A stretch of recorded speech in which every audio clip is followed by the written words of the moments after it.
Dizem que o pior tipo de traição não é o que você vê vir, mas o que aparece com firma reconhecida, selinho de tabelião e o sorriso tranquilo de quem já ensaiou cada palavra. Marcelo Cavalcante passou 2 anos transferindo 23 milhões de reais para 3 empresas fantasma espalhadas pelo Caribe, enquanto fingia que havia perdido tudo e estava tão certo de que a esposa assinaria sem fazer uma pergunta sequer, que nem teve o cuidado de esconder o próprio mapa. A sala tinha aquele cheiro de couro caro e ar-condicionado regulado 2 graus abaixo do confortável. O tipo de temperatura que é deliberada, que diz, sem dizer, que o poder está do outro lado da mesa. Eram 4 da tarde de uma quinta-feira de outubro. O sol de São Paulo batia no vidro fumê do 12º andar do escritório do Dr. Pinheiro, e a mesa de mogno entre Beatriz e os 3 homens de terno parecia larga demais, comprida demais, projetada especificamente para fazer a pessoa do outro lado se sentir pequena. Beatriz Cavalcante tinha 41 anos, 11 deles de casamento, e naquela tarde segurava a caneta como se ela pesasse 3 quilos. É uma formalidade, Beatriz. Marcelo cruzou as pernas, destampou o café que a assistente havia colocado na frente dele e bebeu sem pressa, sem olhar para ela. Usava o terno cinza escuro de sempre, a aliança no dedo de sempre, e a expressão de sempre, aquela leveza levemente entediada de quem está em reunião abaixo do nível de interesse, mas aparece por educação. O escritório do Dr. Pinheiro precisa das 2 assinaturas antes do final do dia. Amanhã já não tem tempo. Dr. Hélio Pinheiro tinha 63 anos, pescoço que há décadas não cabia direito no colarinho, e a expressão de quem cobra por hora e quer que todos na sala estejam cientes disso. Ele inclinou a cabeça com uma gentileza que era tecnicamente gentileza. A senhora entende a situação, Beatriz. Com o processo de recuperação judicial em andamento, os bens do casal entram automaticamente no inventário de ativos disponíveis. Assinar agora garante que a senhora receba a parte que couber dentro da ordem de prioridade dos credores. A parte que couber, Beatriz repetiu. Infelizmente, com o nível de endividamento da Cavalcante Incorporações, Pinheiro abriu as mãos num gesto que era tecnicamente um encolher de ombros, mas tinha sido praticado o suficiente para parecer empatia. A parte que caberá à senhora deve ser. Ele puxou um papel sem urgência nenhuma, olhou com a expressão de quem já sabe o que vai ler e só está cumprindo o protocolo de fingir que está descobrindo na hora nominal. O patrimônio foi completamente consumido pelas obrigações contraídas nos últimos 3 anos de operação. Nominal, 11 anos. Uma palavra que cabia numa linha e destruía uma década. A caneta ainda estava na mão dela quando o celular vibrou na bolsa. Um zumbido só, discreto. Ela normalmente não teria olhado, já havia desligado o som antes de entrar no elevador. Por educação, por hábito, porque Beatriz Cavalcante era o tipo de mulher que desligava o som do celular antes de reuniões importantes e agradecia quando não precisava agradecer e pedia desculpa quando não havia feito nada errado. Mas o celular vibrou de novo, e de novo, 3 vezes seguidas, ritmo de quem está mandando a mesma coisa repetida porque precisa que seja visto. Beatriz. A voz de Marcelo tinha uma impaciência finíssima, perfeitamente controlada, o tipo de impaciência que ele havia refinado ao longo de 11 anos para funcionar como pressão, sem parecer pressão, para fazer a outra pessoa se sentir apressada, sem que ninguém na sala pudesse confirmar que ele estava apressando. Era o tom que ele usava quando queria que ela parasse de pensar, sem parecer que estava pedindo isso. A gente termina primeiro e depois você vê o celular? Ela abriu a bolsa devagar. Número que não estava salvo. 3 palavras no WhatsApp. Não assina. R. Beatriz ficou olhando para a tela por 2 segundos completos. 2 anos antes, ela não teria parado. Teria achado que era engano de número, teria pedido desculpa para os homens de terno, teria assinado. 2 anos antes, ela ainda acreditava que quando o marido fechava a tampa do notebook no segundo em que ela entrava no escritório doméstico, era porque estava planejando uma surpresa de aniversário que ela não deveria ver. Havia sido uma terça-feira de agosto, 18 horas da tarde. Ela chegou mais cedo do ateliê porque o cliente de Moema havia cancelado, viu a luz acesa no escritório, abriu a porta. Marcelo levantou do teclado num movimento rápido demais, o tipo de rapidez que não é reflexo, é resposta, e fechou o computador com uma mão enquanto a outra já estava na maçaneta da janela, como se precisasse de ar de repente, como se a chegada dela tivesse sugado o oxigênio da sala. "Você me assustou", ele disse, sorrindo com todos os dentes.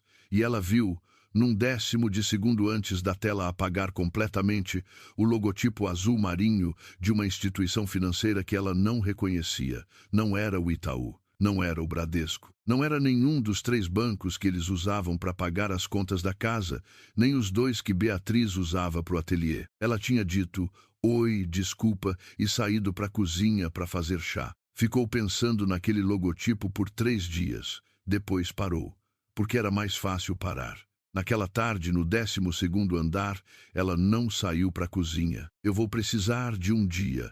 Ela colocou a caneta sobre a mesa de mogno com cuidado, como se a mesa não merecesse ser tratada de forma brusca, mesmo que os homens sentados atrás dela merecessem. "Quero ler com calma antes de assinar." O silêncio durou 2 segundos exatos.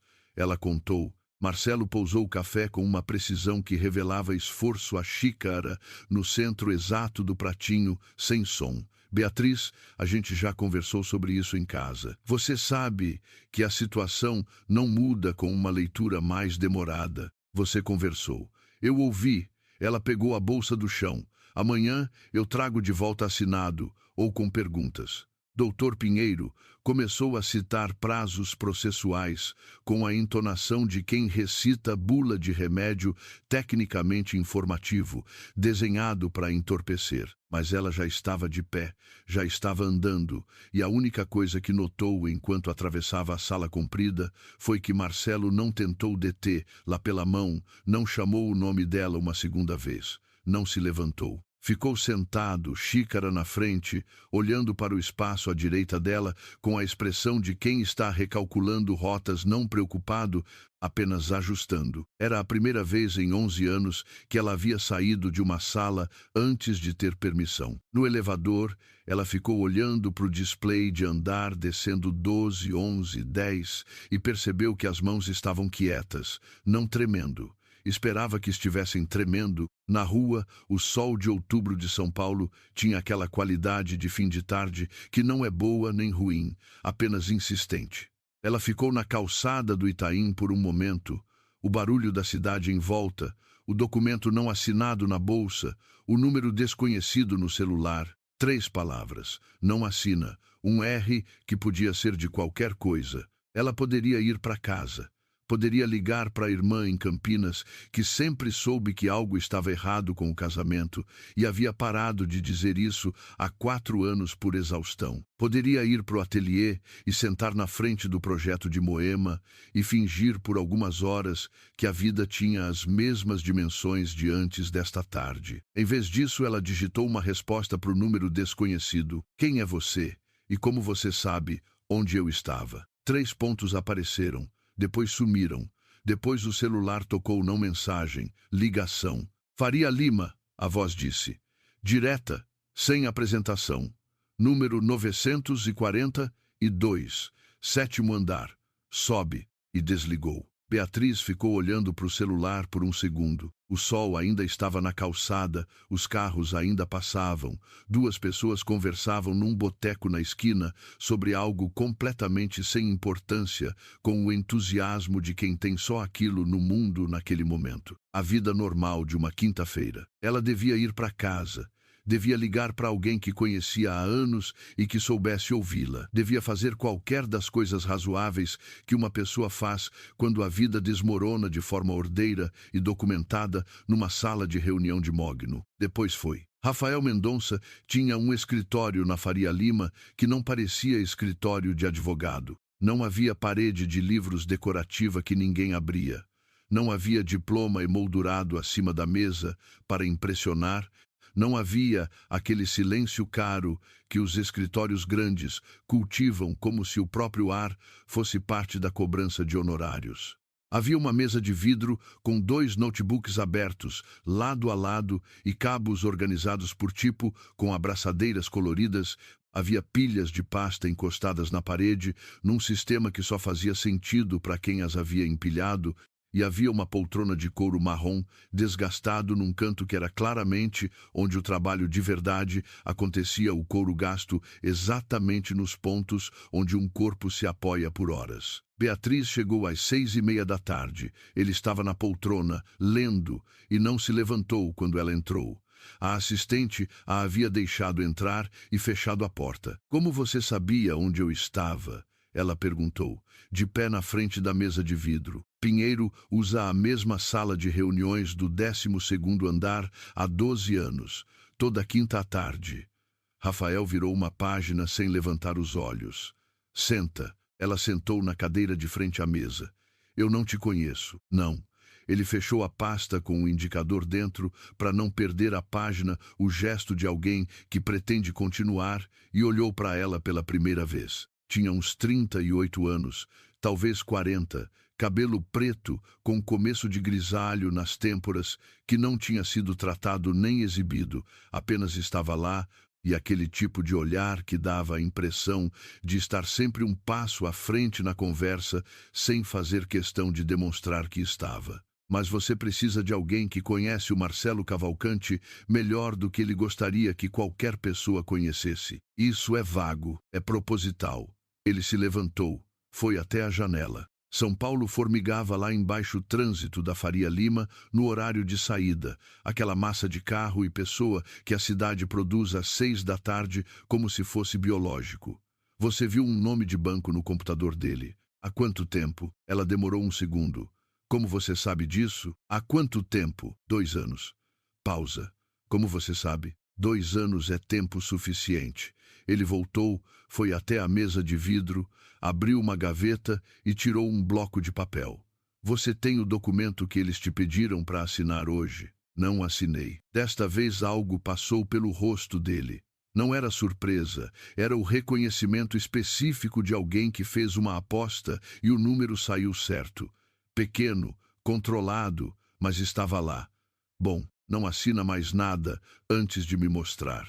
Ele abriu o bloco. "Me conta tudo que você se lembra sobre as finanças do Marcelo. Contas, nomes, viagens, conversas, qualquer coisa que pareceu estranha na época e você deixou passar. Por que eu deixaria você me representar sem saber quem você é?" Ele olhou para ela, direto, sem desviar. "Porque Pinheiro ia trazer uma segunda cláusula amanhã, depois que você tivesse assinado a primeira hoje. Renúncia ao direito de perícia independente sobre todos os ativos declarados e não declarados da empresa." Uma coisa levava à outra, e depois dessa assinatura não havia mais como desfazer. Pausa de 2 segundos. "Eu sei disso porque já vi esse modelo de contrato 3 vezes. Pinheiro tem 3 versões dele, e você estava recebendo a versão 2, que é a mais eficiente." O ar no escritório estava frio, regulado para o tipo de temperatura que diz que o trabalho aqui é sério. Beatriz percebeu que estava com as mãos juntas no colo, os dedos entrelaçados com uma pressão que estava deixando marca. Ela o soltou. "Quanto você cobra? A gente fala de honorários depois que você decidir se quer avançar com isso." Ele se sentou na poltrona, abriu o notebook. "Agora me conta." Ela ficou sentada naquela cadeira de frente à mesa de vidro por 2 horas e 40 minutos. Contou tudo. O banco de nome desconhecido com o logotipo azul marinho que havia durado 1/10 de segundo na tela antes de Marcelo fechar o computador. As viagens de negócios à Fortaleza, que aconteciam a cada 6 semanas, mas nunca tinham um cliente confirmado em nenhuma agenda que ela tivesse visto, e ela havia procurado, uma vez por curiosidade, e não havia encontrado nada, e havia decidido que era porque ele guardava as agendas de negócio no celular. O contador novo que apareceu 18 meses atrás, rapaz de 26, 7 anos, óculos finos com armação quadrada, jeito de quem foi contratado, precisamente por não ter o hábito de fazer perguntas que Marcelo havia apresentado numa tarde de domingo, com um entusiasmo que na época pareceu exagerado e agora, naquela poltrona da Faria Lima, fazia sentido inteiramente diferente. A noite em que ela acordou às 3 da manhã com sede e o lado de Marcelo na cama estava vazio e a luz do escritório embaixo da porta. E quando ela bateu, demorou uns 40 segundos para ele abrir. 40 segundos. Ela havia contado, porque havia ficado ouvindo os próprios passos na frente da porta. E quando abriu, tinha o cabelo bagunçado e um sorriso de quem acabou de ser acordado, que não era convincente porque os olhos estavam abertos. Demais. Rafael ouvia sem interromper. De vez em quando anotava com uma caneta preta, no papel, não no notebook. O papel tem algo de mais permanente que a tela quando você está construindo argumento. Não disse que absurdo, nem você merecia mais que isso, nem nenhuma das frases que as pessoas dizem quando querem parecer que estão do seu lado. Apenas ouvia, apenas anotava. Às 8h30, ele parou de anotar. Ficou olhando para a folha por um momento. Mais alguma coisa? Beatriz ficou em silêncio. Tinha sim. Tinha a tarde em que ela estava pagando as contas da casa e havia aberto por engano a caixa de entrada do e-mail que Marcelo usava para coisas da empresa. Ela tinha acesso, sempre tivera. Era um dos e-mails compartilhados que casais estabelecem nos primeiros anos e havia visto uma mensagem de um remetente que ela não conhecia com o assunto vazio e dentro apenas um número de telefone e a palavra quinta. Ela havia fechado o e-mail. Havia pensado que era spam. Havia pensado que se não fosse spam, era alguma coisa de negócio que não era da sua conta. Ela contou isso também. Rafael anotou. Tinha a vez em que ela havia encontrado na gola de uma camisa de Marcelo, a camisa azul clara que ele usava em reuniões informais. Ela havia pego da lavanderia sem pensar um cheiro que não era o dele. Não perfume, não suor. Algo intermediário que ela não conseguiu classificar e não tentou. Havia dado para a lavanderia de volta. Ela contou isso também. Rafael anotou sem comentar. No final, quando ela ficou sem mais coisas para contar, ficou olhando para a mesa de vidro com a sensação estranha de quem acabou de esvaziar uma gaveta de coisas que ficaram acumulando por anos e não sabia o que esperava encontrar no fundo. Por algum motivo que Beatriz não conseguiu nomear naquela noite, isso foi mais reconfortante do que qualquer coisa que alguém pudesse ter dito. Quando ela terminou, ele olhou para ela de cima das anotações. Você tem coragem de ir até o fim disso? Tenho. Vai ser longo. Vai ter momentos feios. Ele vai tentar vias indiretas antes de parar. Já tá feio. Ele assentiu uma vez. Fechou o bloco e voltou para o notebook. Depois que ela saiu do escritório de Rafael naquela noite, eram quase 10. Ela não foi para casa. Foi para o ateliê. O ateliê ficava num sobrado antigo no Itaim Bibi, que ela havia reformado 3 anos atrás, com uma verba pequena e muita escolha deliberada: paredes de cimento queimado, iluminação quente, uma parede inteira de cortiça, onde ficavam os projetos em andamento com pinos coloridos, marcando cada fase. Era o lugar que cheirava a giz pastel e café, que ela esquecia na cafeteira até virar borra, e era o único lugar em São Paulo onde ela sabia exatamente o que estava fazendo em cada segundo. Ela sentou na cadeira alta da bancada de desenho, sem ligar a luz principal, só a do spot acima da mesa, e ficou olhando para o projeto de Moema que estava espalhado na superfície planta baixa, amostras de tecido, fichas de cor, 3 semanas de trabalho numa folha grande. Pensou no que Rafael havia dito. Você tem coragem de ir até o fim disso? E ela havia dito que sim, sem hesitar. o que era curioso, porque ela havia passado 11 anos hesitando antes de tudo. Hesitando antes de sugerir restaurante, antes de escolher destino de férias, antes de dar opinião, quando não foi pedida. Havia aprendido, ao longo de 11 anos de casamento com alguém que tinha opinião firme sobre tudo, que hesitar era mais confortável do que a conversa que vinha depois. Mas ela havia dito que, sim, sem hesitar. Ela ficou com isso por um tempo. Depois abriu o notebook, abriu o projeto de Moema e trabalhou até a meia-noite. Na sexta à noite, a mensagem da sogra chegou às 7h15. Beatriz, jantar aqui amanhã às 8. Precisamos conversar em família. Não precisa trazer nada. Berta Lourdes Cavalcante nunca disse não precisa trazer nada quando queria que a nora se sentisse bem-vinda. Ela dizia não precisa trazer nada quando queria que a nora entendesse que era convidada por obrigação de formato, da mesma forma que se diz pode vir de jeans para quem você não quer que se dê ao trabalho de se arrumar. Beatriz foi mesmo assim. A casa da família Cavalcante em Jardins tinha o tipo de grandiosidade discreta que custa mais do que a grandiosidade declarada. Jardim com projeto paisagístico assinado por escritório de nome, iluminação embutida em cada degrau da entrada, sala de jantar com mesa para 20, que nunca havia recebido 20 pessoas ao mesmo tempo, porque a família Cavalcante não era desse tipo. Beatriz conhecia cada centímetro daquela casa. Em 11 anos de convívio, não havia passado um único jantar nela sem sentir que estava de visita. Ela chegou às 8h02. Doutor Armindo Cavalcante, o pai de Marcelo, 71 anos, a testa de quem passou décadas tomando decisões e o porte de quem acredita que sempre tomou as certas, já estava na cabeceira com o uísque de sempre. Berta Lourdes circulava entre a sala e a cozinha com a energia de anfitriã que precisa que tudo pareça espontâneo justamente porque não é.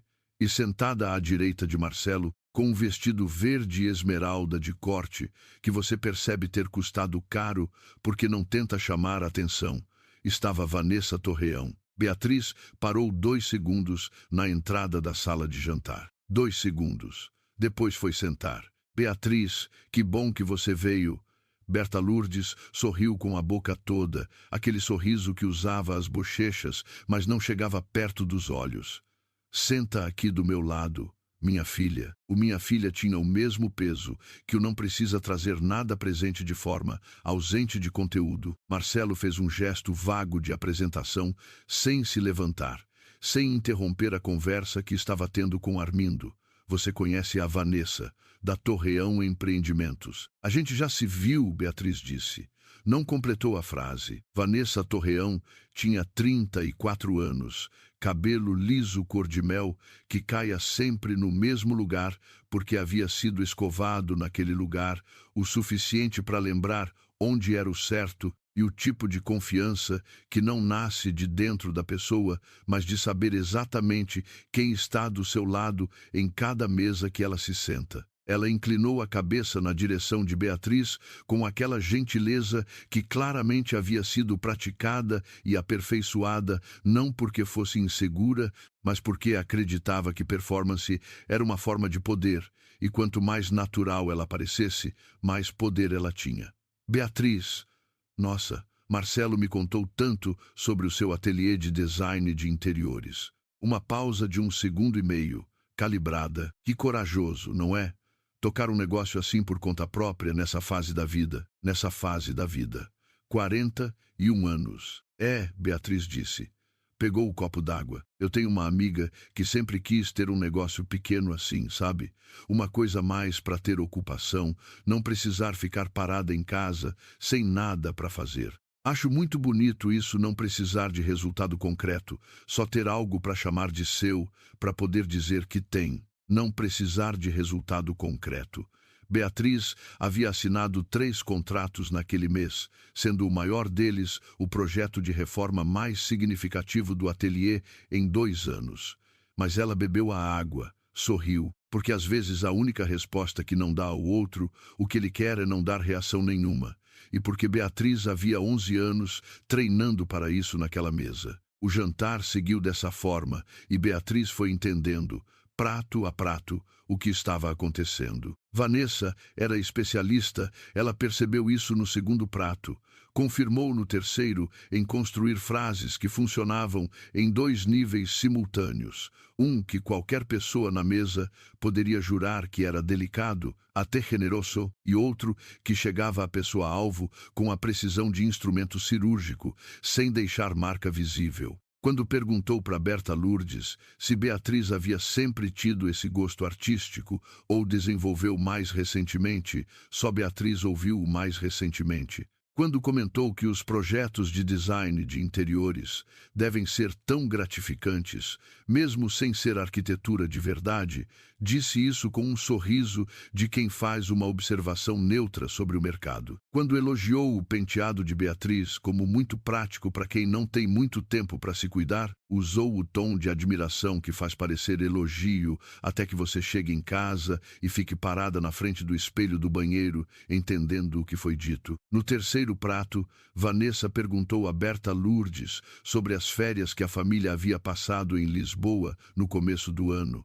E aqui estava o ponto mais refinado da crueldade, porque Beatriz havia sido convidada para essas férias e havia cancelado no último minuto por causa de um cliente que não podia esperar. E ela havia ficado em São Paulo sozinha por 10 dias, enquanto Marcelo havia ido assim mesmo, e na época ela havia pensado que era uma pena, mas que negócio era negócio. Agora, enquanto Vanessa e Berta Lourdes trocavam memórias de restaurante em Belém e de uma livraria em Chiado que Beatriz nunca havia pisado, ela entendeu que naquele período ela havia ficado em São Paulo sozinha, enquanto Marcelo e Vanessa haviam passado 10 dias juntos num país que não era o deles. A senhora deveria ir conhecer Lisboa alguma vez. Beatriz, Vanessa disse, com aquele tom de quem dá conselho sincero. É transformador. Viagens assim abrem muito a cabeça, sabe? A gente sai de dentro da própria bolha. Berta Lourdes concordou com entusiasmo. Beatriz cortou o peixe no prato. Depois Vanessa perguntou para o Armindo sobre o legado da empresa, usando essa expressão exata legado com a reverência de quem estudou qual palavra usar. Armindo falou por 8 minutos sobre a Cavalcante Incorporações com o orgulho de quem construiu algo real sem saber que estava sendo instrumentalizado, sem saber que a mulher à sua frente sabia exatamente quais contas haviam esvaziado esse legado e havia participado ativamente. Vanessa ouvia com os olhos certos, com os assentimentos no lugar certo, com a postura de quem vai guardar aquela herança com cuidado. Beatriz olhou para o Armindo, olhou para Vanessa e sentiu pela primeira vez, concretamente, a extensão do que havia sido feito não só para ela, mas para um homem de 71 anos que não sabia e não ia querer saber. Berta Lourdes ria das histórias dela. Armindo a ouvia com a atenção de quem está sendo convencido de algo e não sabe de quê. Marcelo não olhava para Beatriz, não com descuido, com deliberação. Não olhar também é uma mensagem. Quando você passou 11 anos estabelecendo que olhar era o padrão, estava claro para todo mundo na mesa o que aquele jantar era. Estava claro que era para ser claro. Foi na sobremesa que Rafael chegou. Ele bateu na porta de serviço, não no interfone principal da frente, na porta dos fundos usada pelas entregas e por Dona Cida, a empregada que trabalhava ali há 14 anos e que havia tratado Beatriz com mais dignidade do que a família inteira combinada. Dona Cida deixou ele entrar antes de avisar a patroa. O que Beatriz pensou depois dizia tudo sobre quem Dona Cida achava que merecia ser avisado. Rafael entrou na sala de jantar com a pasta debaixo do braço e aquele jeito de ocupar espaço sem fazer esforço para isso presente, firme, sem pedir licença por existir. Doutor Rafael Mendonça, representando a senhora Beatriz Cavalcante. Ele não pediu desculpa pelo horário nem pela interrupção. Vim buscá-la para uma reunião que ficou pendente. Marcelo levantou os olhos pela primeira vez em 40 minutos. Havia alguma coisa diferente no olhar, não ainda a raiva, mas o reconhecimento de uma variável que não estava no cálculo. Que reunião? Com a minha cliente. Rafael mal olhou para ele. Não é de sua alçada, doutor. Beatriz não tem nenhuma reunião hoje à noite. Marcelo disse isso com a calma de quem está declarando um fato. A gente estava jantando em família. Tem sim. Ela se levantou antes de terminar a frase. Dobrou o guardanapo sobre o prato com uma calma que a surpreendeu. Com licença. Berta Lourdes ficou com a colher de creme brulee suspensa no ar, a boca levemente aberta. Armindo franziu a testa na direção de Rafael, da forma que os Cavalcante franziam quando algo não estava na ordem que consideravam correta. Vanessa não fez nada, apenas ficou olhando. Foi no hall de entrada, enquanto Dona Cida buscava o casaco de Beatriz no armário do corredor, que ela notou. Rafael estava parado de frente ao espelho grande do hall, ajustando alguma coisa na pasta, mas o espelho pegava o ângulo da sala de jantar. E nesse reflexo, por menos de um segundo, mas Beatriz estava olhando para o espelho também e captou. Vanessa Torreão havia olhado na direção de Rafael com uma expressão que não era curiosidade, não era julgamento, não era o interesse educado que se dirige a um estranho num jantar. Era reconhecimento, com um traço de alerta abaixo, fino como risco de lápis. E então ela desviou o olhar, bebeu um gole de vinho e voltou a rir de alguma coisa que Armindo estava terminando de contar, como se os últimos 3 segundos não tivessem acontecido. No carro, Beatriz não disse nada, Rafael tampouco. Quando chegaram ao escritório da Faria Lima, ele abriu a pasta e ela ficou olhando os extratos bancários com nomes de empresas que nunca havia ouvido: Meridian Holdings, Atlântico Capital, Solaris Investimentos, tentando transformar aquelas palavras em algo concreto na cabeça. Essas empresas foram constituídas antes da Cavalcante Incorporações começar a dar sinais de problema? Ela perguntou. A primeira, 26 meses atrás. A segunda, 24. A terceira, 22. Ele apontou as datas nas folhas. 2 meses depois da constituição da primeira, Marcelo pediu reunião com os sócios menores da incorporadora e propôs redução dos pró-labores por conta de, citando a ata que tenho aqui, pressão de caixa temporária. Ela ficou olhando para a folha. Rafael, você conhece a Vanessa. Uma pausa de 1 segundo, a mais do que o necessário. Já ouvi falar. Ela te reconheceu no espelho do hall. Eu vi. Ele ajustou uma das folhas na pasta, alinhando com as outras, sem pressa. Beatriz, por enquanto foca nos documentos. Não era confirmação. Não era negação. Era o tipo de não-resposta que ela guardou no bolso, sem saber ainda o que fazer com ela, mas guardou. A audiência preliminar estava marcada para a sala 7 do Fórum Central, terça-feira, 9 da manhã. Beatriz chegou às 8h42 e subiu as escadas em vez do elevador, porque precisava de algo para fazer com o corpo enquanto a cabeça ficava quieta. Rafael já estava do lado de fora da sala, de pé, com a pasta e um café que ele claramente não estava bebendo, apenas segurando como se a xícara fosse um objeto que pertencia à composição da cena. Vai ser longa, ele disse quando ela chegou. Aviso, não conforto. A equipe de Marcelo já estava dentro quando eles entraram. Pinheiro na frente, 2 associados de terno azul marinho, com aquela postura de quem foi treinado para parecer confiante em qualquer sala, um especialista em perícia contábil de meia-idade, cujo ar de competência tranquila era genuíno e por isso mesmo perturbador, e uma 5ª pessoa que ficou quieta num canto durante toda a audiência com um notebook e que Rafael olhou 2 vezes enquanto organizava os próprios papéis. Sobre a mesa da defesa, uma pilha de documentos que Beatriz estimou em mais de 300 folhas, 2 pendrives num organizador de couro, um notebook com a apresentação já carregada na última slide antes do início. Marcelo chegou às 9h01. De terno cinza, cabelo recém-cortado, caminhou até o lugar dele com a expressão de quem está chegando para uma reunião de rotina. Olhou para o lado de Beatriz uma vez, breve, neutro, como se ela fosse um item no inventário da sala. Sentou. A juíza Drá, Cristiane Almeida tinha 50 e poucos anos, e o tipo de cansaço, que não é fraqueza, é o cansaço de quem já ouviu muita versão dessa mesma história e não está mais aqui para ser impressionada, está aqui para decidir. Ela abriu a sessão, registrou os presentes com a precisão de quem faz isso há 20 anos e não perde um nome, e deu a palavra a Pinheiro. Pinheiro usou 42 minutos. Construiu a narrativa com a habilidade de quem faz isso profissionalmente e tem orgulho do ofício. A Cavalcante Incorporações, como empresa de décadas, fundada pelo patriarca Armindo com sacrifício real, desenvolvida pelo filho com dedicação comprovável, destruída não por má gestão, mas pela confluência perfeita e cruel de retração do setor de construção civil.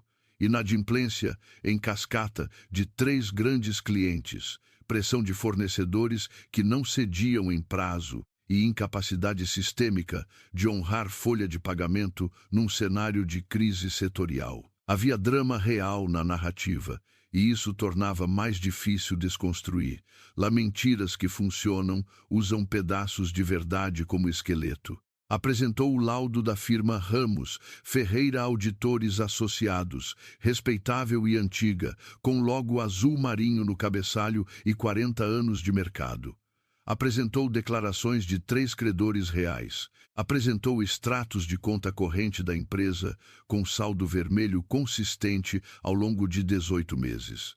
Cada documento numerado, cada referência cruzada, tudo carimbado pelo cartório certo. Era uma mentira linda, construída com materiais de primeira qualidade, por mãos que sabiam o que estavam fazendo. Rafael pediu a palavra.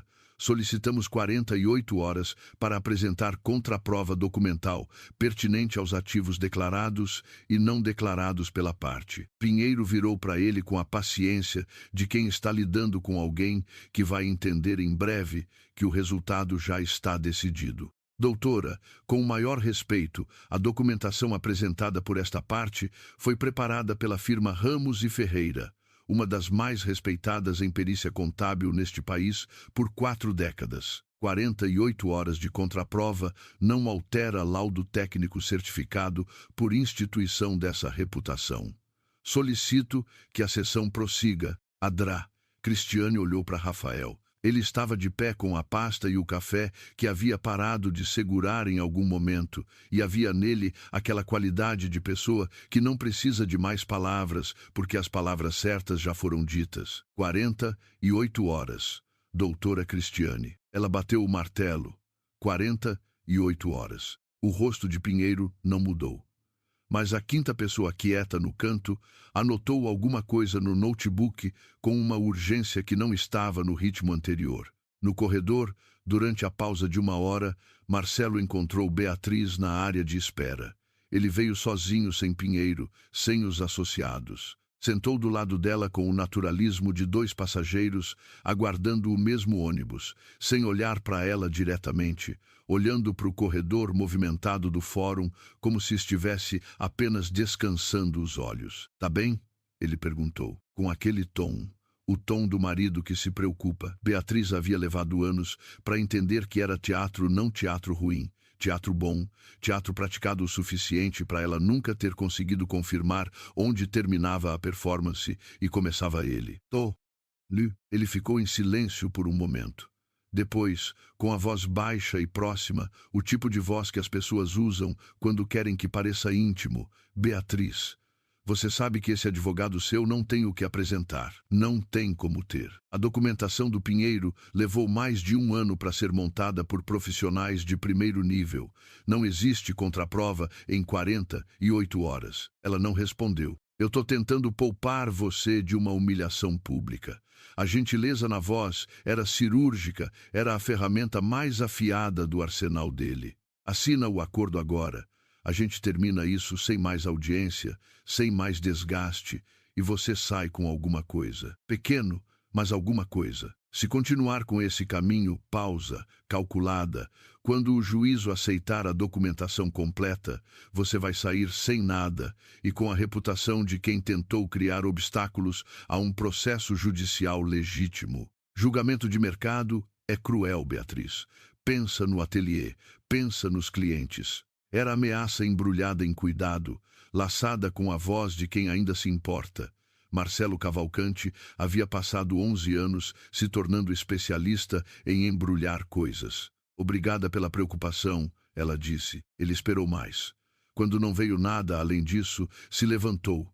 Tô aqui se mudar de ideia. E foi embora sem pressa nenhuma, parando no meio do corredor para cumprimentar um advogado que ele conhecia, dando uma risada genuína de alguma piada, completamente à vontade dentro da própria mentira, que era talvez a coisa mais perturbadora de tudo. Beatriz ficou olhando para o corredor por onde ele havia ido. Havia uma coisa que ela só notou agora, com distância, a forma como ele havia dito pensa no ateliê, como se o ateliê fosse a fragilidade dela, um ponto de pressão calculado. Como se o trabalho que ela havia construído por conta própria, com cliente por cliente, projeto por projeto, enquanto ele construía empresas fantasma com o dinheiro dos dois, fosse um objeto que ele pudesse ameaçar de quebrar para ela entrar em colapso. 11 anos ao lado dela.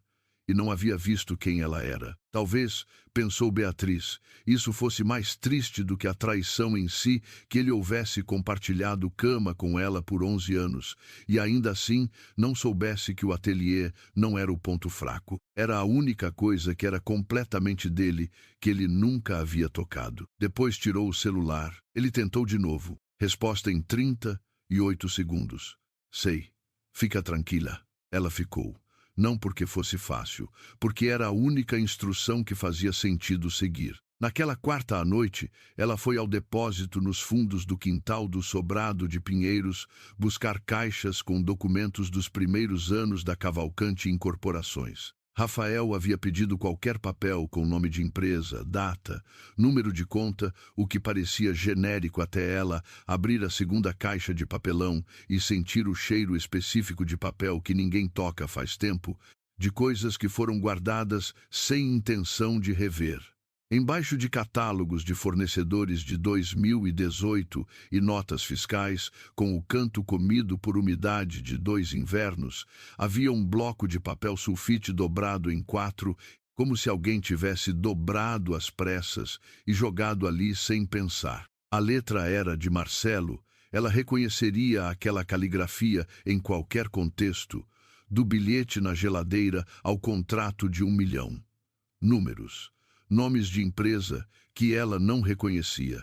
E no rodapé, numa linha separada, sublinhada, Meridian Private Bank Cayman Islands, seguido de uma sequência que parecia código de conta. Ela ficou parada no depósito sem luz, com o papel nas 2 mãos, por um tempo que não soube medir. São Paulo fazia barulho do outro lado do muro, um cachorro, um carro que reduziu na esquina, a vida normal de uma terça-feira à noite, que não sabia o que estava acontecendo num depósito de 15 metros quadrados em Pinheiros. Ela ficou pensando na quantas vezes havia entrado naquele depósito nos 11 anos, para guardar caixa de mudança quando chegaram, para buscar a decoração de Natal em dezembro, para encontrar aquele documento do carro que sumiu uma vez. Havia entrado naquele depósito dezenas de vezes, e aquela caixa havia estado aqui durante todas elas, com aquele papel dobrado em 4 no fundo. E ela havia guardado a caixa, havia fechado, havia saído. Não era culpa dela não ter procurado. Ninguém procura em caixa de papelão, num depósito de quintal, por documento de conta offshore. Mas havia alguma coisa estranha em perceber que a prova havia estado ali o tempo todo, esperando, quieta, numa caixa com cheiro de mofo embaixo de catálogos de fornecedores. Depois tirou o celular, fotografou, mandou para o Rafael. A resposta demorou 4 minutos. Traz o original. Não fotografa mais. Guarda tudo numa pasta.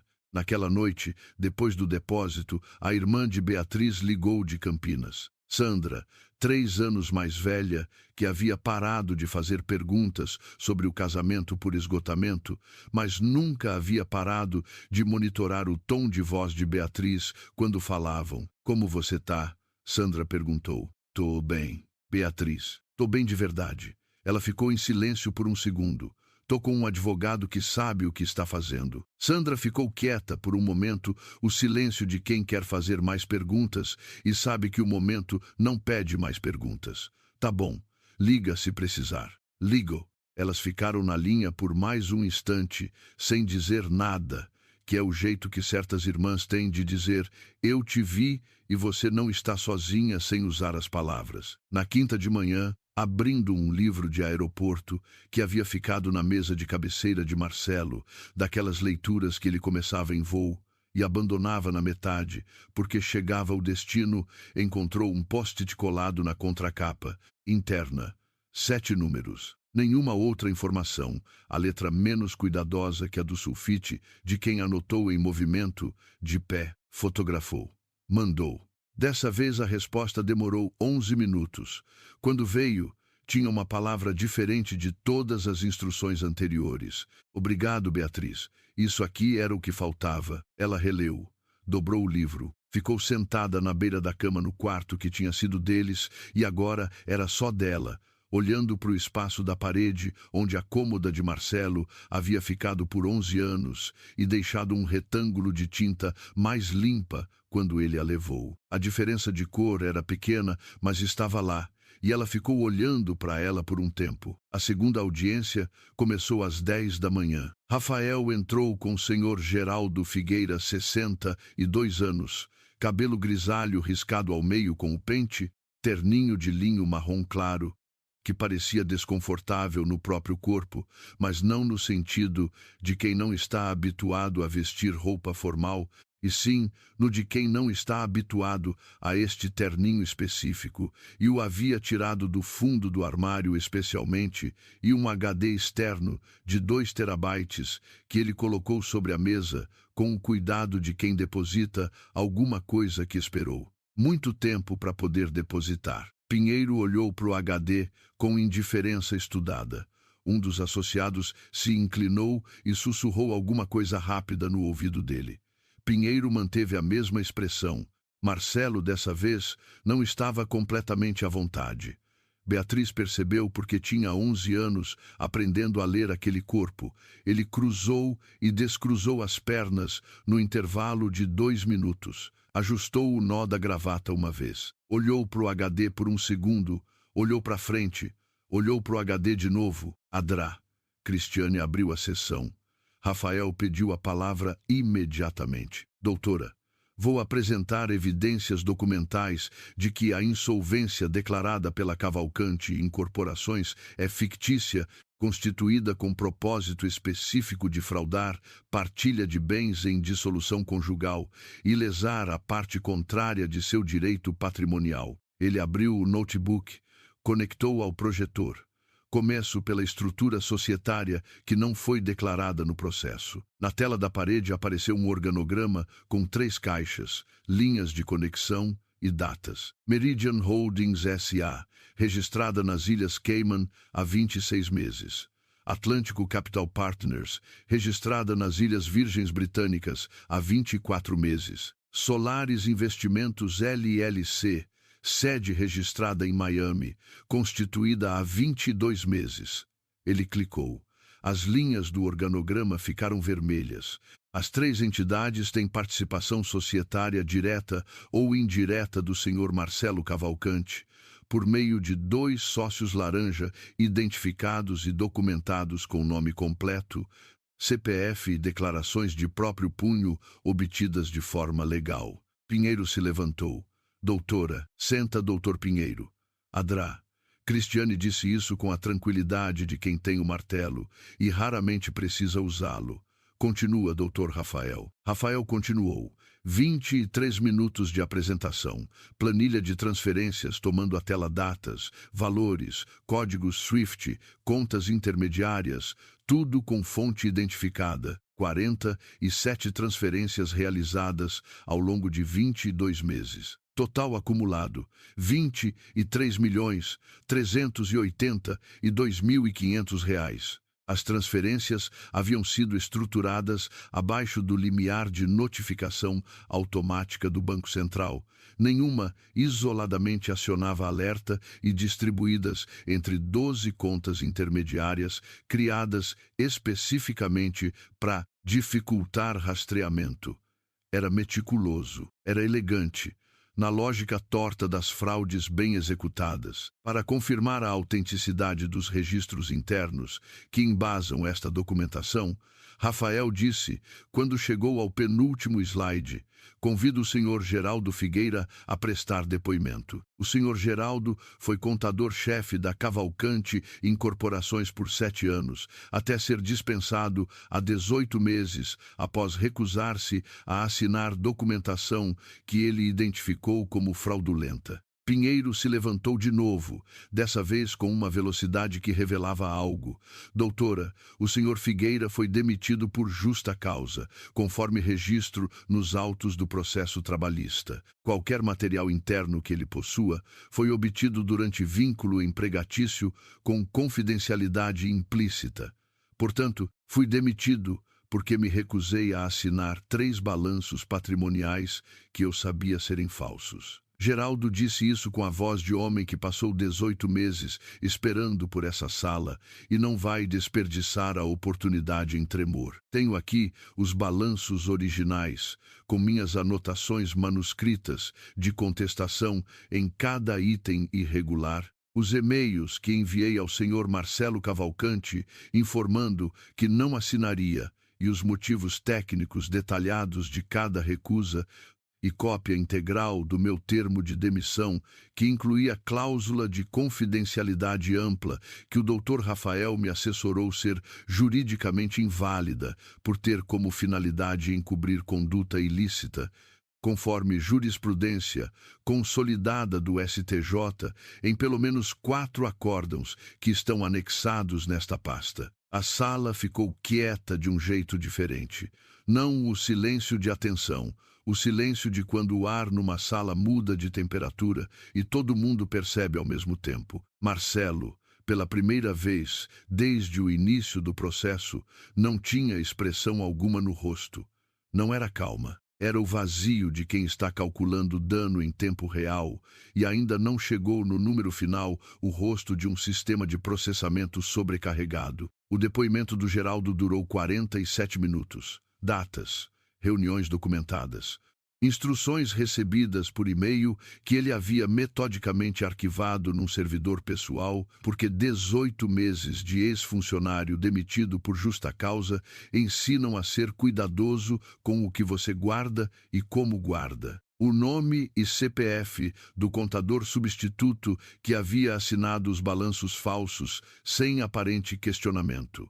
O nome do sócio principal da Ramos, Ferreira Respeitável, 40 anos de mercado, que Marcelo havia encontrado por 2 vezes, num restaurante japonês no Itaim, em dias úteis, no horário de almoço, conforme testemunhado pelo próprio Geraldo, que havia visto os encontros e confirmado os horários com a secretária do sócio, que estava desconfortável o suficiente com a situação para confirmar, sem precisar de muita insistência, quando Geraldo perguntou diretamente. Pinheiro tentou descreditar em 3 momentos distintos, cada um com uma estratégia diferente. Primeiro, tentou pela motivação.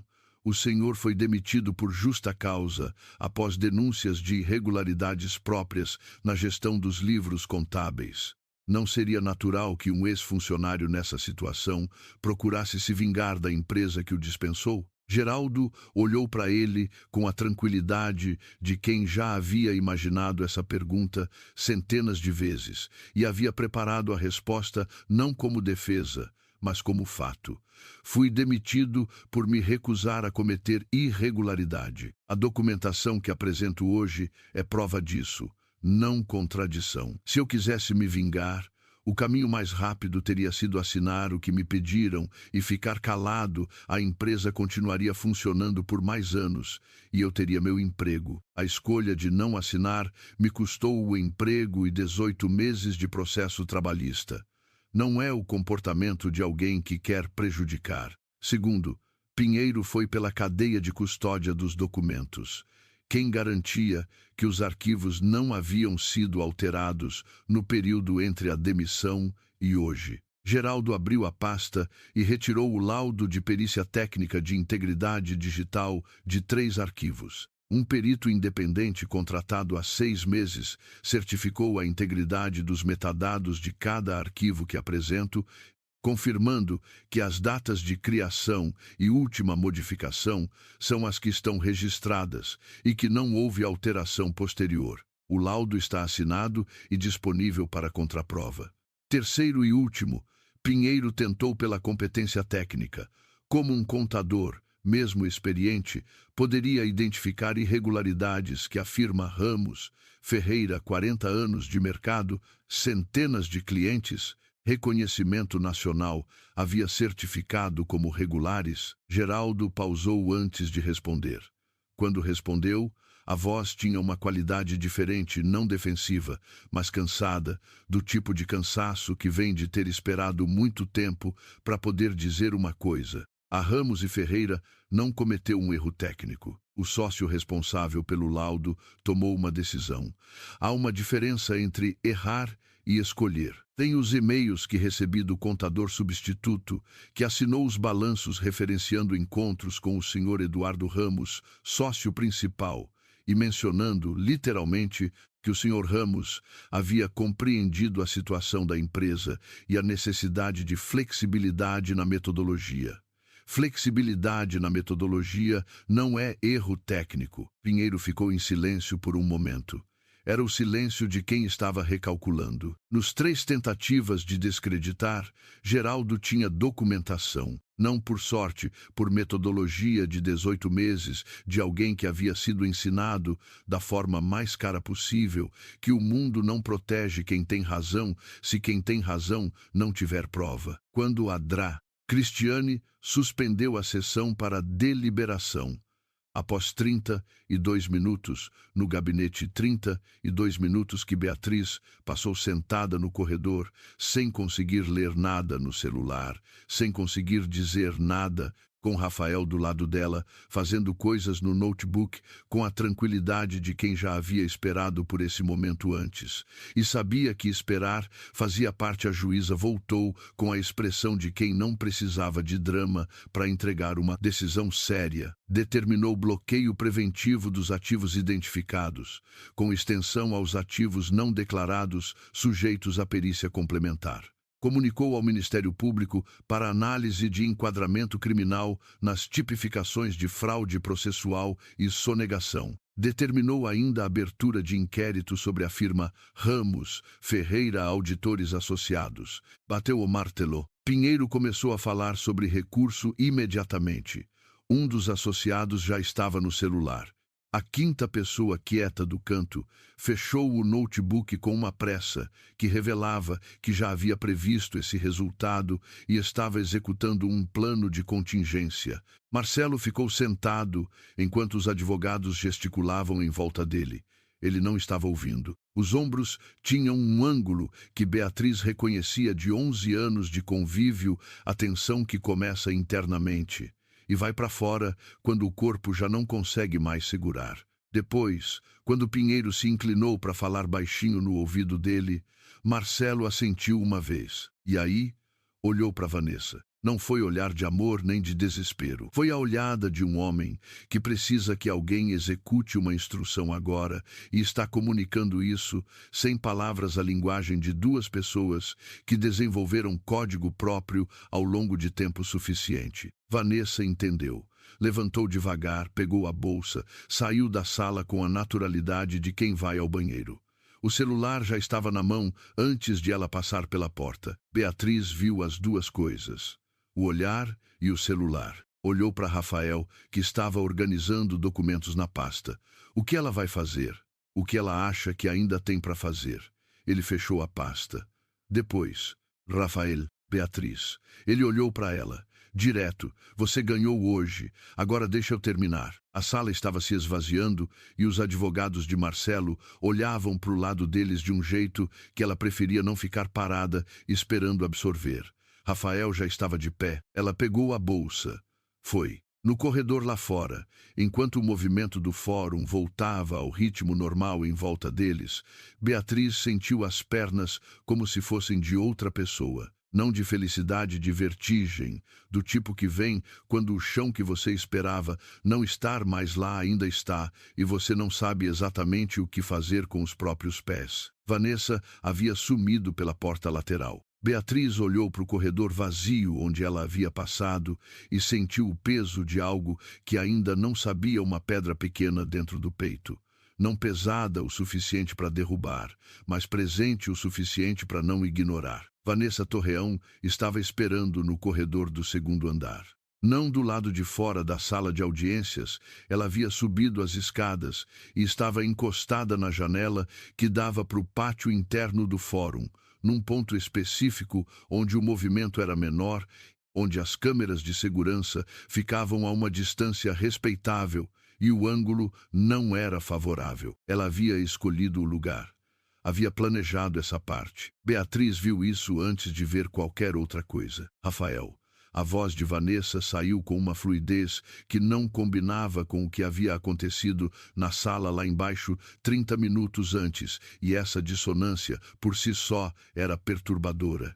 Que trabalho meticuloso. Sempre admirei essa habilidade de transformar circunstância em narrativa convincente. Rafael parou. Beatriz parou atrás dele. Vanessa tinha os óculos de sol levantados na cabeça, a bolsa encaixada no cotovelo, a postura de alguém que ainda acredita estar negociando de igual para igual.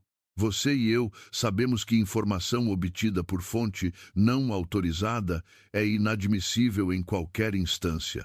A origem do acesso às contas da Meridian é, no mínimo, questionável. E eu tenho todo o interesse e todos os recursos para levar esse questionamento ao juiz da causa, ao tribunal se necessário, e ao Conselho Federal da OAB enquanto estivermos aqui conversando. Havia confiança na fala dela, confiança real, não performada, a confiança de alguém que acredita ter uma carta na mão. Rafael não respondeu de imediato. Abriu a pasta, tirou uma folha, não o HD, não planilha, não extrato bancário. Uma folha simples, impressa, com cabeçalho de escritório, e estendeu na direção de Vanessa. Ela levou 1 segundo antes de pegar. Leu. O silêncio que se seguiu tinha textura e temperatura. Era o silêncio específico de uma pessoa que está relendo a mesma linha pela terceira vez, porque as palavras estão formando um sentido que ela precisa que não seja o que está lendo. A folha era a primeira página de uma transcrição de reunião. Cabeçalho, data 18 meses atrás, num dia de semana, no início da tarde. Local, escritório Rafael Mendonça Advocacia, Faria Lima, São Paulo. Partes presentes: Dr. Rafael Mendonça e Vanessa Torreão, em consulta particular remunerada, com termo de confidencialidade profissional, assinado pela própria Vanessa, na primeira página, a assinatura dela, que ela reconhecia porque era a assinatura que usava em tudo que assinava. Você veio ao meu escritório, Rafael disse. A voz não tinha triunfo nem satisfação, tinha apenas fato, que é mais difícil de rebater do que qualquer emoção. 18 meses atrás. Você queria assessoria sobre como proteger legalmente os ativos que o Marcelo havia colocado no seu nome, a participação de 18% na Meridian Holdings, o apartamento de 2 quartos em Miami Beach, as cotas minoritárias na Atlântico Capital Partners. Você estava preocupada que ele pudesse mudar de ideia sobre o relacionamento de vocês e você ficasse sem nada para mostrar pelos anos investidos. Vanessa levantou os olhos da folha. Os óculos de sol escorregaram 1 centímetro da cabeça. Ela não os ajustou. Nessa consulta, ele continuou, sem pressa, com a precisão de quem está lendo uma lista de itens verificados. Você me descreveu em detalhe a estrutura das 3 empresas offshore, os valores aproximados transferidos para cada uma ao longo de 2 anos, a cronologia completa das operações, incluindo os nomes dos bancos intermediários e o nome e CPF do contador que havia substituído o senhor Geraldo Figueira após a demissão dele. Rafael fez uma pausa de exatamente 2 segundos. Você me deu, Em menos de 2 horas de consulta, o mapa completo do que o Marcelo havia construído. Eu dei entrada no caso da Beatriz uma semana depois. Geraldo Figueira, eu localizei na semana seguinte. Vanessa Torreão ficou imóvel. Depois piscou. Uma vez. Você me usou. Não era acusação, era aritmética. Era uma mulher fazendo uma conta em voz alta e chegando num resultado que ela não esperava. Você usou a si mesma. Rafael não disse com crueldade nem com satisfação. Disse com a precisão de quem está completando um raciocínio que a outra pessoa havia iniciado 18 meses antes. Eu ouvi. O rosto de Vanessa Torreão passou por algo que Beatriz jamais havia visto nele em nenhum dos jantares, em nenhuma das reuniões, em nenhuma das noites em que Vanessa havia praticado, frente ao espelho, o sorriso exato e a pausa calibrada, e a frase que machucava sem deixar marca visível. Agora não havia sorriso ensaiado, a tinta velha caiu, e debaixo estava uma mulher que havia apostado tudo numa jogada de longo prazo e acabava de entender que as cartas que achava ter na mão haviam pertencido a outro jogo desde o início, que a partida que ela achava estar vencendo nunca havia sido a partida real. Ela que havia achado que estava usando Rafael.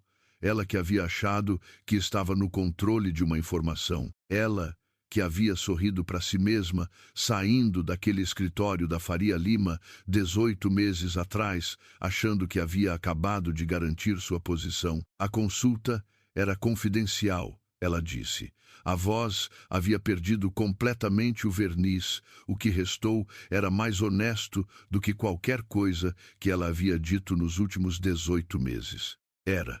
Até você ameaçar minha cliente na saída de uma audiência judicial há 20 minutos, o que configura tentativa de obstrução processual e quebra do dever de não prejudicar terceiro com uso de informação privilegiada, exatamente o argumento que você tentou usar contra mim, aplicado na direção inversa. Rafael guardou a folha na pasta com calma. Se quiser continuar essa conversa, recomendo fortemente que seja com o seu advogado presente e sem câmeras no ângulo errado. Vanessa ficou parada. A bolsa escorregou pelo cotovelo. Ela a segurou antes de cair, num reflexo mecânico, o corpo fazendo coisas automáticas, enquanto a cabeça ainda estava processando.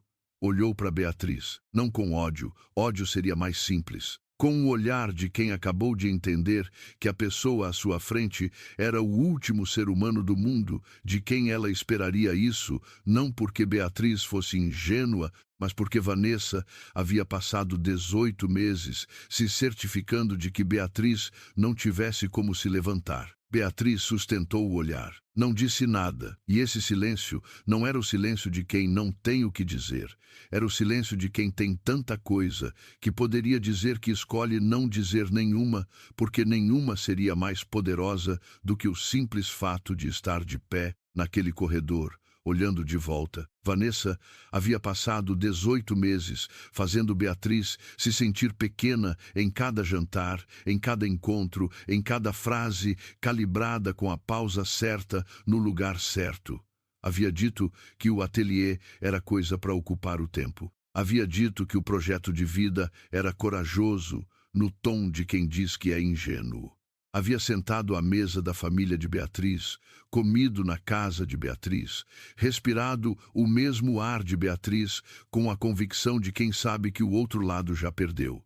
E havia sido ela, ela mesma, com as próprias mãos e as próprias palavras, num escritório da Faria Lima numa tarde de semana, achando que estava garantindo o futuro. Beatriz não ia dizer isso, não precisava. Vanessa já sabia. E haveria um momento em algum dia futuro, sozinha, sem a plateia que ela sempre cultivou cuidadosamente, em que Vanessa ia entender completamente tudo o que havia acontecido, a ironia completa, a linha que conectava 18 meses atrás à tarde de hoje, a forma como ela própria havia desenhado o mapa que a destruiu.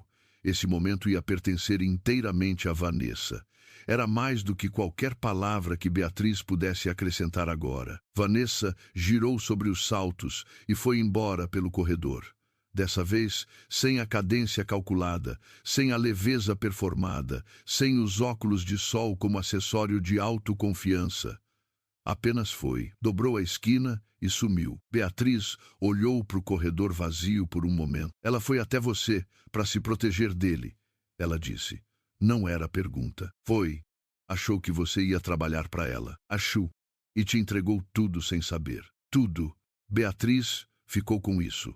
Com a ironia redonda e cruel de uma mulher que havia passado 18 meses sendo a mais calculista da história, que havia desprezado Beatriz como peça descartável, que havia construído toda uma estratégia de proteção própria, ser exatamente o pino que derrubou o castelo que ela própria havia ajudado a construir, usando as próprias mãos. A proposta chegou às 2 da tarde. Mensagem de Pinheiro para o celular de Rafael com os termos: 40% dos ativos identificados. Beatriz retira a representação criminal. Marcelo reconhece a validade dos documentos periciados. Prazo: até às 5. Rafael leu para ela no corredor externo do fórum, onde o sol de outubro batia forte demais para o horário e fazia o asfalto cheirar de um jeito específico de São Paulo no calor. O que você acha? Ela perguntou. 40% de 23 milhões é suficiente para você recomeçar 3 vezes com folga. Ele dobrou o celular. Mas não é o que você tem direito. E o que eu tenho direito? 50% dos ativos maritais identificados, mais indenização por dano processual, mais parte proporcional dos rendimentos gerados pelas offshore durante o período de ocultação. Pausa breve. Mais o processo criminal, que corre independente do civil de qualquer forma. Ela ficou olhando para Faria Lima lá embaixo no horizonte, o trânsito, que não parava nunca, as torres de vidro, que não paravam nunca. Às 4h52, o carro de Marcelo parou na calçada do fórum. Ele desceu sozinho, Pinheiro ficou dentro, janela fechada. Atravessou a calçada com passos regulares e parou a 2 metros deles. Havia tirado a gravata. A primeira vez que Beatriz o via sem gravata em contexto de audiência desde que o processo começou. Ela entendeu o que era não um gesto de humanidade real, mas um gesto calculado para parecer humanidade. Beatriz, ele não olhou para Rafael. Você me dá 5 minutos sem advogado? Não. O rosto dele contraiu levemente o reflexo involuntário de quem calculou uma variável, e o número saiu diferente do esperado. Eu estou tentando chegar num acordo que não destrua os dois. 40% é razoável dado o que você passou 2 anos me roubando e me mentindo para me deixar sem nada. A voz de Beatriz saiu mais firme do que ela mesma esperava. O que foi uma surpresa do tipo que aparece quando você não sabia que havia estado treinando alguma coisa. Não chama isso de razoável, chama de continuação. Beatriz, a resposta é não. Ela sentiu a presença de Rafael ao lado dela, não tocando, apenas presente, como referência no espaço. Mas o que a manteve firme não foi isso. Foi o som da própria voz, dizendo aquela palavra sem vacilar. Marcelo ficou por um momento. Depois olhou para Rafael, pela única vez sem raiva, com o reconhecimento cansado de quem perdeu uma partida que havia pago antecipadamente para ganhar e está absorvendo que o pagamento não havia sido suficiente e voltou para o carro. Pinheiro ligou às 5h04. Rafael não atendeu. O fórum começou a esvaziar às 5h30. Os corredores que tinham sido cheios de passos e papel e voz baixa e a urgência contida de quem tem prazo ficaram com aquele eco específico de lugar que só aparece quando a gente vai embora. Beatriz e Rafael ficaram numa salinha de reunião que a secretária havia deixado aberta. Não foi escolha deliberada. Foi o primeiro lugar com cadeira que apareceu quando ela percebeu que as pernas precisavam parar. Mesa de fórmica, 6 cadeiras com estofo azul desgastado, um quadro branco com marcas de caneta permanente que nunca tinham sido completamente apagadas, janela com vista para o estacionamento. Rafael havia posto a pasta sobre a mesa e estava de pé, olhando para o estacionamento com as mãos dentro dos bolsos. Ela estava sentada, cotovelos na mesa, a cabeça levemente inclinada para frente. O silêncio durou. Não era desconfortável. Era o tipo de silêncio que só existe entre pessoas que passaram muito tempo juntas, num espaço pequeno, sem nunca se conhecer de verdade. "Por que você não me contou?" ela disse. Ele não perguntou o quê. Porque se você soubesse que a fonte era a Vanessa, mudaria o comportamento perto dela, e ela perceberia. Uma coisa assim, pequena, numa conversa de jantar, num segundo de expressão no espelho, ela perceberia. E tudo cairia. Você tomou essa decisão sozinho. Sim. Ela deixou a resposta pousar no ar entre eles por um momento. E se eu tivesse dito alguma coisa, sem querer qualquer reação, qualquer comentário deslocado que tivesse estragado tudo, era um risco que eu calculei. Pausa. Você não deu, porque eu não sabia o que não podia revelar. Exatamente. Beatriz ficou olhando para o quadro branco. Alguém havia escrito o processo 447 sobre 23 em algum momento e apagado mal. As bordas das letras ainda estavam lá, fantasma de outra história. "Então você me usou também", ela disse. Não era acusação, era a frase que precisava ser dita antes de qualquer outra coisa poder ser dita com honestidade entre eles. Rafael virou, foi até a parede de frente a ela, apoiou, os braços cruzados, não de defensivo, mas de quem está concentrado. Não da mesma forma que ele, mas usou. "Eu te protegi", sem me perguntar se eu queria ser protegida desse jeito. Ela o olhou direto, sem desviar. "Isso é diferente, Rafael. A Vanessa também achou que estava te usando e você deixou ela acreditar nisso. A diferença entre você e ela é intenção, e intenção eu não consigo ver de fora. Só ouço de você depois que já passou." Ele ficou em silêncio. Não o silêncio da frieza calculada que ela havia aprendido a ler nos últimos meses. Não o do processamento rápido antes de uma instrução. Era o silêncio de alguém que acabou de ouvir uma coisa justa e está decidindo o que fazer com ela, uma coisa diferente. "Você tem razão", ele disse. Ela esperou. "Eu devia ter te contado antes da Vanessa aparecer no jantar. Você ia ter reagido de qualquer jeito, você é mais controlada do que você acha que é, e eu fui condescendente em não confiar que você ia conseguir." Ele desfez os braços. "Não te contei porque achei que quanto menos você soubesse, mais segura estaria se alguma coisa desse errado no processo. E por quê? Uma pausa que tinha peso real, não calculado. Não queria que você me olhasse como alguém que havia construído tudo, usando uma fonte que você não autorizou e que veio da pessoa que te causou tudo isso. Mas foi o que aconteceu. Foi o que aconteceu." Beatriz ficou com isso por um tempo.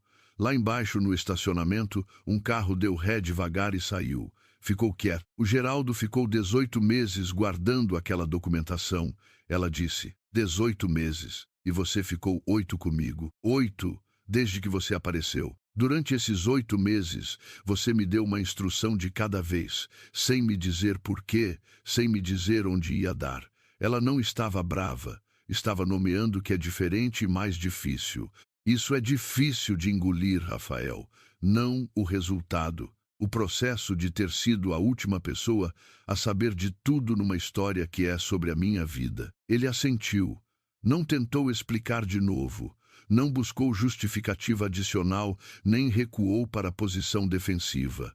Apenas assentiu. E isso, só isso reconhecer que ela tinha razão sem tentar convencer. Lá de que não tinha, era mais do que Marcelo havia feito uma única vez em 11 anos de casamento. "Você vai continuar como meu advogado?" ela perguntou. "Se você quiser. Ainda tem muito para resolver." "Tem." Ele foi buscar a pasta da mesa. "O processo criminal vai correr independente do civil. A partilha vai ser disputada nos próximos meses. A Ramos e Ferreira têm exposição civil separada. Vai levar tempo." "Quanto?" 2 anos. Talvez 3. Ela respirou. "Tá bom." Ele parou com a pasta na mão. "Tá bom o quê? Pode continuar." Ela se levantou, pegou a bolsa. "Mas da próxima vez que tiver alguma coisa que eu precise saber, você me conta. Mesmo que você ache que eu não preciso." Ele ficou parado por um segundo inteiro não pensando. Já havia pensado. Apenas ficou parado olhando para ela de uma forma que era diferente de todas as outras formas que ele havia olhado para ela nos últimos 8 meses. Nas últimas semanas, Rafael havia olhado para ela como alguém que está calculando variáveis. Nesse momento, estava olhando como alguém que vê uma pessoa. Combinado? Era a primeira vez em 8 meses que ele havia dito uma palavra que soasse como promessa. Ela começou a ir para a porta. Parou com a mão na maçaneta. Uma coisa, ela disse, de costas. O Geraldo. Você vai garantir que ele vai receber pelo depoimento? Não só o processo trabalhista dele. Pelo que ele fez, já está garantido. Faz parte dos honorários acordados com o juízo. Ela assentiu. Ficou com a mão na maçaneta por um segundo. Você é um advogado muito bom, ela disse. Mas é uma pessoa difícil de conhecer. Ela esperou para ver se ele responderia. Quando não respondeu de imediato, abriu a porta. Eu sei, ele disse, quando ela já estava saindo. A voz tinha algo que ela não havia ouvido antes nele, não exatamente suavidade, mas a ausência do escudo que estava sempre lá. Estou trabalhando nisso. Ela não virou, mas levou aquilo consigo. Beatriz saiu do fórum às 6h17 da tarde. O sol de São Paulo, naquele horário, tinha aquela cor específica que a cidade produz quando a poluição e a luz chegam a um acordo, no final da tarde laranja com bordas de cobre, o tipo de coisa que faz qualquer pessoa parar um segundo, mesmo que esteja com pressa. Ela ficou na calçada por um momento, a bolsa no ombro. O ateliê estava esperando. 2 projetos em andamento, a reforma de Moema, o estúdio do Brooklyn.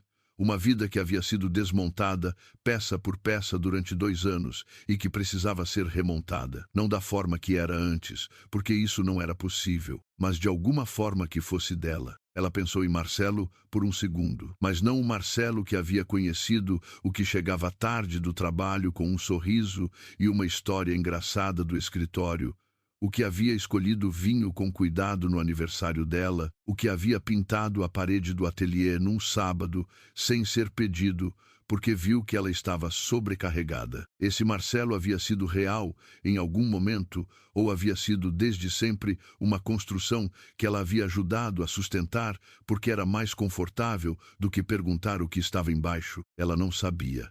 E percebeu que não saber era parte do processo, que talvez a resposta nunca chegasse de forma completa, e que esperar pela resposta completa antes de seguir era uma forma de ficar parada, não com amor, não com ódio, mas com a distância específica que vem quando você para de tentar entender por que alguém fez o que fez e aceita simplesmente que fez.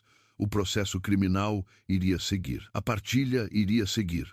Ela iria aparecer, dizer o que precisava ser dito, assinar o que precisava ser assinado. Pensou em Vanessa por menos de um segundo. Pensou no Geraldo Figueira, que havia passado 18 meses guardando documentos num servidor pessoal porque tinha coluna vertebral. Não olhou para trás quando começou a andar. São Paulo estava barulhenta e viva em volta dela buzina de algum lugar na esquina, cheiro de fritura de um boteco que estava abrindo, 2 pessoas discutindo o preço de uma corrida de aplicativo na calçada de frente, um cachorro amarrado num poste do lado da farmácia, que olhava para todo lado com aquela esperança específica de cachorro que espera alguém que conhece. Ela parou. Voltou 2 passos. Coçou atrás da orelha dele com a mão que não estava segurando a bolsa. O cachorro fechou os olhos com todo o prazer do mundo. Ela ficou por um momento. Uma pessoa passou na calçada com fone de ouvido sem olhar para nenhum dos dois. Um ônibus passou na rua e fez o barulho que só ônibus fazem. São Paulo não pausava para nada, não para divórcio, não para fraude, não para 18 meses de espera, nem para 8 meses de processo. Apenas continuava sendo São Paulo com a fidelidade irritante e reconfortante de quem sempre esteve lá. Ela tirou a mão da orelha do cachorro. Ele abriu os olhos e ficou olhando para ela com aquela expressão de cachorro que tem uma capacidade sobrenatural de fazer você sentir que é a pessoa mais importante do momento. Eu sei, ela disse baixinho. Eu também. Algum passante olhou para ela falando com um cachorro amarrado num poste e não achou estranho, porque São Paulo tem uma tolerância particular para pessoas que falam com cachorros. talvez porque cachorros sejam os únicos que ouvem sem precisar formular opinião. Continuou andando. O ateliê ficava a 20 minutos a pé. Ela foi a pé, porque havia 11 anos que ela não caminhava por São Paulo sem ter um lugar que precisava alcançar depressa, sem um horário que estava atrasada, sem uma expectativa de outra pessoa moldando o ritmo dos próprios pés. Nessa noite não havia mais essa pressa. E pela primeira vez em muito tempo, o ritmo que ela andava era o dela.